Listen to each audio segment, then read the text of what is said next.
राजस्थान की धरती पर वीरता और बलिदान की अनगिनत कहानियां जन्म ले चुकी हैं। इन्हीं कहानियों में एक नाम ऐसा है जिसे सुनते ही हर भारतीय का सीना गर्व से चौड़ा हो जाता है। ये कहानी है महाराणा प्रताप के अमर साथी, उनके विश्वासी घोड़े चेतक की। कहते हैं जब चेतक जन्मा था तभी उसकी आंखों में एक अलग चमक थी। ऐसा लगता था मानो उसे किसी विशेष उद्देश्य के लिए भेजा गया हो। उसका रंग नीला सा था, इसी कारण लोग उसे नीला घोड़ा कहते थे। पर चेतक केवल एक घोड़ा नहीं था, वह एक सच्चा योद्धा था।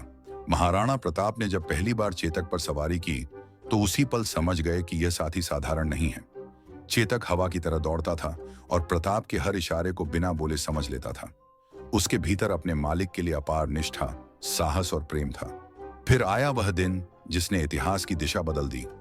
हल्दी घाटी का युद्ध। चारों तरफ रणभेरी की आवाजें, तलवारों की टक्कर और मृत्यु का भय फैल चुका था, लेकिन चेतक बिल्कुल अडिग खड़ा था, जैसे किसी पर्वत की तरह। जब मुगल सेना का विशाल युद्ध हाथी महाराणा प्रताप को मारने के लिए तेजी से बढ़ा, तब चेतक ने वह कर दिखाया जिसे सुनकर आज भी लोग आश्चर्य में पड़ जाते हैं।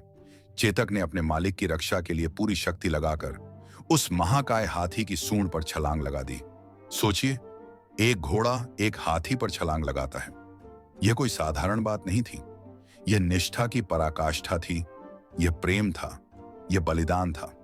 उस एक क्षण ने चेतक को अमर बना दिया।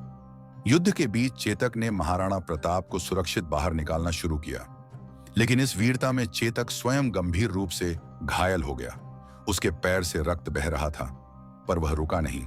जब तक महाराणा प्रताप सुरक्षित स्थान तक नहीं पहुंच गए, चेतक निरंतर दौड़ता रहा। और फिर चेतक रुक गया। उसने अपनी अंतिम सांसें लेते समय केवल एक बार प्रताप की ओर देखा, जैसे कह रहा हो, मेरा कर्तव्य पूरा हुआ स्वामी।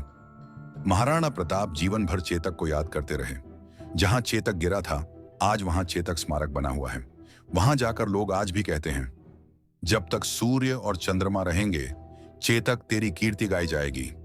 चेतक हमें सिखाता है कि जब निष्ठा, साहस और प्रेम एक साथ हो जाए तो एक घोड़ा भी इतिहास रच सकता है। यह थी चेतक की अमर कथा। एक घोड़ा जो घोड़ा नहीं, राजपूताना का वीर योद्धा था।